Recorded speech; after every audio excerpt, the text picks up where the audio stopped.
Okay, so literally, it is Execration versus a Blacklist International cosplay lineup in Nightmare Esports. Tama. But, di natin pwede sabihin na isusulat na ang panalo ng Execration dito. Dahil MSC pa rin to eh. We don't Nakita know. na natin yung sorpresa na nilabas kanina ng Impunity. Baka maglabas naman ng surprising dito ang Nightmare Esports. So Execration will do their best to make sure that doesn't happen. Nightmare Esports, their lineup is very familiar. Para sa ating mga Pilipino, yan ang mga, if I'm not mistaken, the top picks for Literally drafting top ng picks. Blacklist International. Tama ka dyan. Literally a blacklist draft.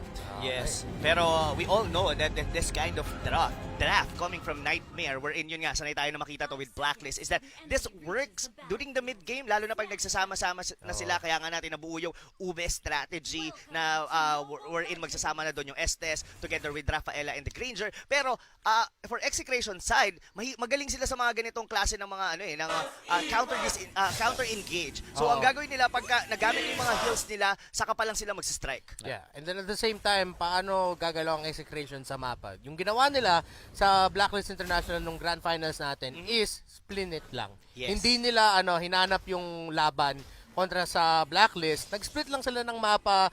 They went for the map control and yun tuloy eventually na-punish yung Blacklist International. So let's see if yun ulit yung gagawin ng Execration.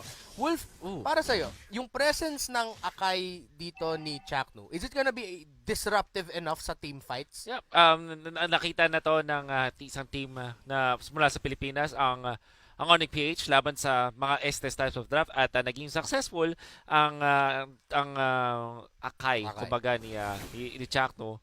And apart from that, yung presence, yung ultimate nga naman, which is the Hurricane Dance, hindi lang naman siya dun sa Estes and Rafaela effective. In fact, pwede rin siyang mataas na pressure dun sa Granger and dun sa Harith. Yeah. Alam natin kapag walang Purify ay magkakaroon ng maraming problema laban dun sa ultimate niya ni Akai. Panalo dahil lang sa comfort na binibigay mo sa isang Harith plus Estes. Yeah, ang daming slows, then at the same time you have movement speed increases and healing. Tingnan lang natin kung sapat yung damage ng Execration, especially the Claude on our end. Pero si Zapnu, getting that stun in, pero still early game, so hindi pa itutuloy ng Execration yung laban na yun. Pero I like this focus galing sa Execration doon sa top lane para ma-farm na mas mabilis si Keller or ma-force back dito si BZ at si Achilles. No Hurricane Dance yet para kay Zapnu. They're gonna get zoned out a bit. Pero ngayon nakita ng Nightmare Esports na yung jungler ng Execration ay nasa taas, so they have a bit of an opening para mag-position dito sa mid lane. Yes, and sinubukan nila doon with the Blender and the 1,000 pounder combo, kaso hindi nag-land. Potentially sana that's gonna be a good kill for KelVJ. That's ready na siya, level 4 na rin siya at that point. So ngayon, it looked like Nightmare Esports ang mas magkakaroon ng way at least to try to get the first turtle dito against Execration. Pero ready ang Execration. Ready. Renjol going around to the backline. Watch out for that Paquito. It's gonna be really disruptive. Pero na-force out dito yung Execration. Ginamit na yung Desernata and the entry by KelVJ and Execration. Nahuli nila yung turtle doon. Tingnan natin kung makukuha ng kill dito ng Execration. Renjo hinahabol ng mga miyembro ng Nightmare. Jasmine as well na zone out yung mga iba sa Execration. So that means Renjo ang unang kill dito para sa Nightmare. Yes, that was a trade technically since na-pick off doon si Renjo. Pero kung papansinin mo, Nightmare Esports, they tried to use 2 ultimates doon just to secure that turtle. Sinubulan nila with the Death Sonata, nilagay nila yung Electro Final Blow doon sa mismong turtle. But, well, KelVJ still has the better advantage coming from the Thorn Rose and given the Retribution na secure nila yung turtle. Yun nga lang naiwan doon si Renjo during the team fight. And I have to comment Jasmine sa ginawa niya doon na siya talaga yung nag-zone out doon sa backline ng Execration. So hindi nila matulungan si Renjo dahil sa Benedetta. Renjo with the execute. Pakito, kamuntikat bang mabigyan na si Jasmine nga ni enough sa threshold ng ating execute. Speaking of items, nakita natin ngayon si KelVJ na ipa-prioritize. I think hindi mo na siya magbuboots for the Raptor Machete first. That's exactly what happened. Samantala, si Keller naman working his way sa first item niya, which is more than likely of DHS. I like the itemization of Kelra dito. No? He went for the tough boots kasi alam niya yung poke damage from the Harith. Then, he went for Azure Blade. Pero mamaya na yan, the Hurricane Dance. What a play there by Zapnu, pero yung Purify na commit na dito. So, walang Purify yung Harith. So, pwede mag-round 2 ang Execration kung gusto nila gawin Hurricane Dance already committed by Chuck doon sa umpisa, kaya muntika na ma-pick off doon si BZ. So great attempt there by Execration, pero maganda din yung response ng Nightmare Esports, walang napitas sa kanila. Yes, and medyo nagiging I mean, slow yung early stages of the game natin, though the tempo is still, I believe, para sa Execration. That's a pick-off for Jasbin by Renzo. Pero nakaabang ngayon dito yung mga members ng Execration. Another turtle fight. Oh, and right now, mas maganda yung positioning ni Zapnu. Straight access into the back line. Doon lang siya sa may turtle para hindi mag-reset. So Execration has a bit of an advantage here. Pero dapat makukuha sa kanila ng damage doon kay Linlix. Ganda ng zona dito ni Zapnu. And that is a turtle steal though. Nanakaw ni Linlix. Sabi naman niya, okay ako naman. Kaya ko naman mag-steal dito. Returning the favor para sa Execration. Pero Kelra still having a great farm here on the top lane. Pero yung poke damage talaga ng isang Harit Wolf, talagang medyo kinakapos pa rin talaga as of the moment ang Claude. Napakaganda ng pagkatulong nila dun sa isang Harith ngayon kay BZ. We're heading into the mid-game. Ito na nga yung tatawag nating Ube time. Kung ito ang Blacklist International, may magandang timing. At ito na kaya kanilang gagawin. Oh, KLVJ coming in from the backline. Chuck na naghahanap ng Hurricane Dance. So be able to get a pin down in here. Amazing duet by Kelra. Linlix is up next. Tatlo ang nawala. Double kill para kay KLVJ. And a beautiful blazing duet by Kelra. It's Ube time indeed. Sama-sama silang nawala, Wolf. Anong it's Ube time? It's Uber. It's Uber. Oh my, wow. That's a perfect Hurricane Dance coming from Zapnu. Tapos the follow-up Phantom pa, execution. diba, ng Blazing Duet doon ni Kelra. And yeah, that was 3 members down para sa side ng Nightmare Esports. And a turret is secured dead para sa Execration. Slowly, the tempo, Execration, they were doing well dito sa atin sa early game. Grabe yung, ang dramatic naman yung knockout. Kaya Knockout nga ni Renzo. Nag-slow-mo pa. Oo, Para sa knockout pa. Parang Yun yung pagka nanonood ka ng anime, yung pag-shoot ka ng bola, maaalala mo yung pagkabata mo. Oo, naalala Shadow. ni Renzo yung dating teams na nakalaro niya. Lahat ng memories na naalala niya, all in that one punch. Naka-shadow mask na ngayon si Zapnu. Kailangan mag-ingat ng Nightmare Esports. Alam. Ayun. Uy, si Chuck! Nasa likod na Shadow Mask! Ay, hindi. Okay. Naka-sidestep dun si Achilles. Pero munti ka na. Yes. But now, Easy, the Shadow easy. Mask again, dapat mag-ingat ang Nightmare Esports. Eyes on the map. Kailangan nila gawin. Right now, this Akai is doing well for Execration. Bot lane, nabuksan na. Uy, grabe naman si Alam mo Kelvin. yung feeling- In advance pa yung Phantom execution. Alam nyo guys yung feeling nung sa Selena ni Senpai kanina? That was almost this exact feeling pagka nakikita mo si Zapnu ngayon. Tama. Na parang anytime pwede kang idikit sa pader. Oh, daganan ka lang ng And- ng malaking panda. Dapat ngayon na yung timing ng Nightmare Esports para Oh. mag-group Oh, up Zapnu! na naman. Right in the back, derecho sa oh my goodness! Nightmare Esports nasabugan. Zapnu goes down pero si Linux ang nawala. Meanwhile, the counterplay by Nightmare Esports looks real. KLVJ hinahabol dito. Jasmine as well hinahabol si Kelra.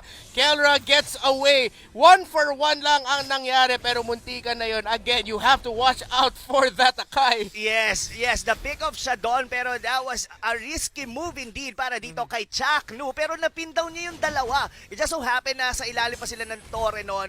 Pero yeah, well, Nightmare Esports kahit paano nakikita mo pa rin naman yung resilience nila dito. Sumasabay pa sila with the Execration squad and Zapnu once again here on the bottom lane. Medyo winasiwas niya. Brain! Grabe! Ninakback No. yung minions para hindi makadamage. Tapos si Jasmine na knockback rin.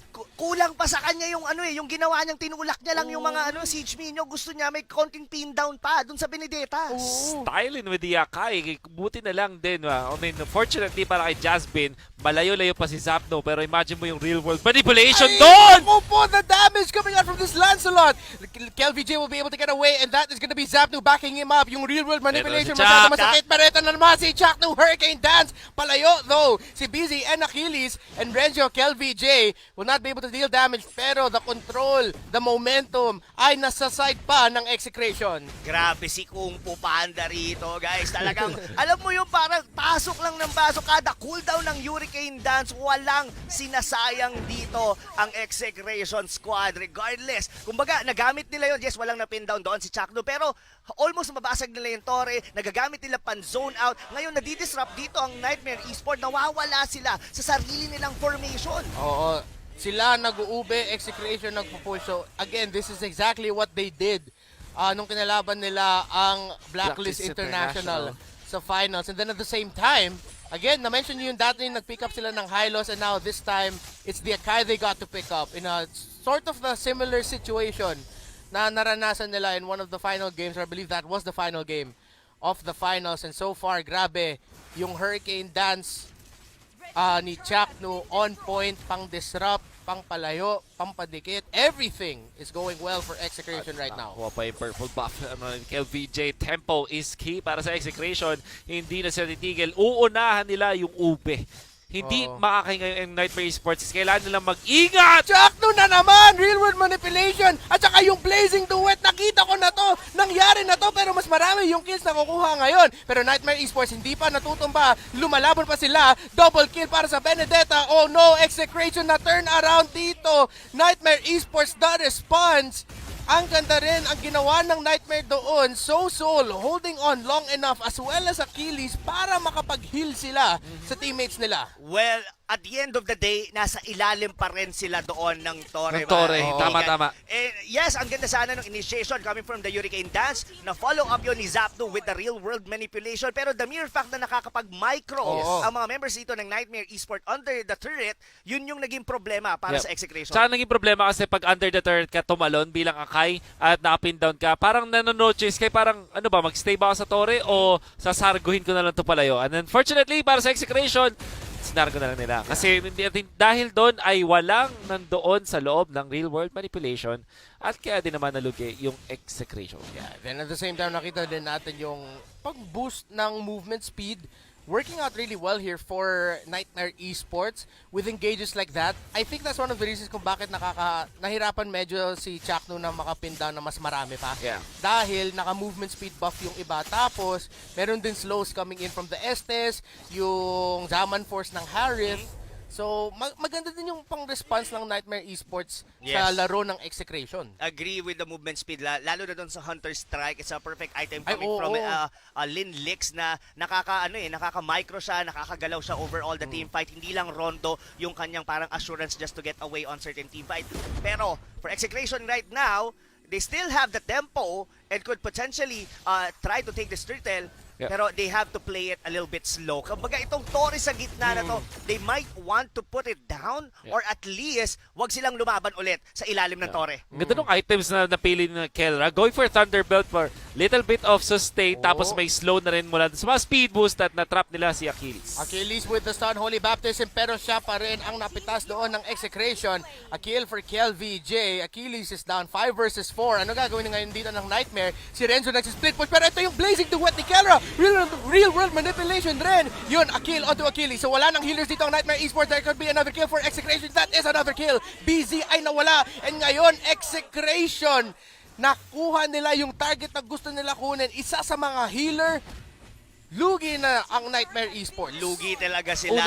Napalayo ni Zapnu doon yung Rafaela. Na-pick up nila. Nauntog pa doon si Jazz Bin and a perfect real world manipulation a while ago kay Zapnu. Isa-isang napitas dito ang mga members dito ng Nightmare Esport, and it looked like parang ayaw na maglo-lord ba ang Execration dito, or they would want to at least get an outer turret or rather a base turret sa Nightmare Esports. It's all for them for the taking, pero ngayon Execration, they would want to play it disciplined. Mas magiging maingat ngayon ang Execration dito, pero mukhang magko-contest ang Nightmare. Nightmare is close by. Execration, hindi nila nire-reset yung lord dito. Real world manipulation para pang zone out. Achilles, susubukan niya ata mag-Holy Baptism, pero hindi.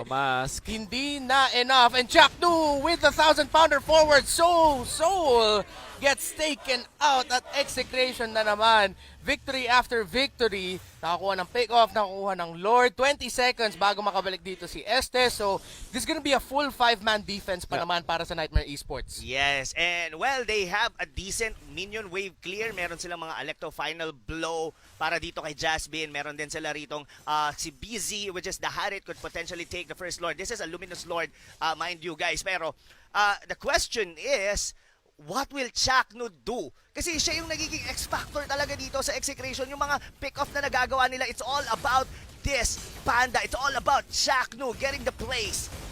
Pero right now, sugod ngayon ng Lord. Pero binigyan ng konting suspense ang ating mga manonood.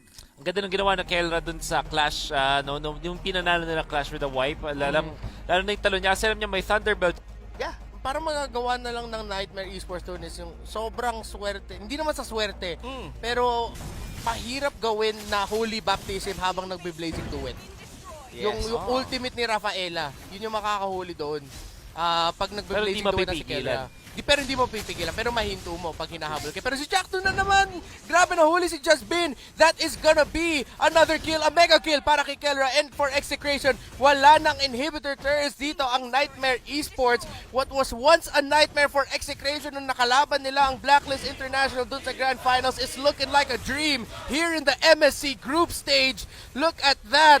All of the damage, all of the control is on the side of Execration, pero sustain line na pa rin nakalaban mo. Tignan natin kung magta-tower dive. Zapnu! Oh my 1,000 pounder! Diretso sa likod! Blazing duet! Everything in between. Tatlo ang nawala. Double kill. Execration takes game number 2. They will be the first team to secure the upper bracket in MSC 2021. Wow! What a comeback! Hindi comeback sa laro, Hindi. Comeback para kay Billy, para kay Zapnu in a 2-0 fashion. Look at the faces ng ating mga pambato from Execration. Wow. 25 games in the playoffs. Napakarami pang laro din all throughout the